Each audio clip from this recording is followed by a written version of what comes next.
CM KCR కు దమ్ముంటే కామారెడ్డిలో అడుగుపెట్టాలని మాజీ మంత్రి షబ్బీర్ అలీ కామెంట్ చేశారు. తనపై చేస్తున్న దుష్ప్రచారాన్ని ఆపాలని ఓ వీడియోను రిలీజ్ చేశారు. కేసీఆర్ పై పోటీ చేసేందుకు తాను సిద్ధంగా ఉన్నానన్నారు. నియోజకవర్గం మారేది లేదన్నారు షబ్బీర్ అలీ. రాష్ట్రాన్ని దోచుకున్న డబ్బుతో కామారెడ్డిలో కేసీఆర్ గెలవాలనుకుంటున్నారని ఆరోపించారు. వాగ్దానాలు చేస్తారు, వెళ్ళిపోతారు. దాంట్లో కేసీఆర్ టూరిస్ట్ పొలిటికల్ టూరిస్ట్ గా కామారెడ్డికి వచ్చి నేను ఏదో ఎలక్షన్ లో అభివృద్ధి 10 సంవత్సరాల నుంచి ముఖ్యమంత్రి మీరే ఉన్నారు కేసీఆర్ గారు. మీకు చెప్పాలంటే కూడా సిగ్గు శరం ఉండాలా?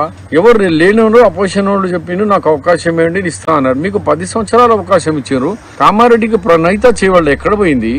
కామారెడ్డికి కళాశాలలు ఎక్కడ పోయినాయి? కామారెడ్డికి మాని అసలు మీకు మీ మ్యాప్ లో మీ బీఆర్ఎస్ టీఆర్ఎస్ మ్యాప్ లో ఉన్నదా కామారెడ్డి? నేను సవాల్ చేస్తున్నా. ఇవన్నీ కేసీఆర్ నేర్పించిన గుణాలు. మన బంగారు తెలంగాణ ప్రజలను తాగుబోతు తెలంగాణతో సహా మన క్యారెక్టర్ కు కూడా కొనుగోలు చేయాలా, అమ్మాలా, కొనాలా, పైసలతో రాజ్యం చేయాలా.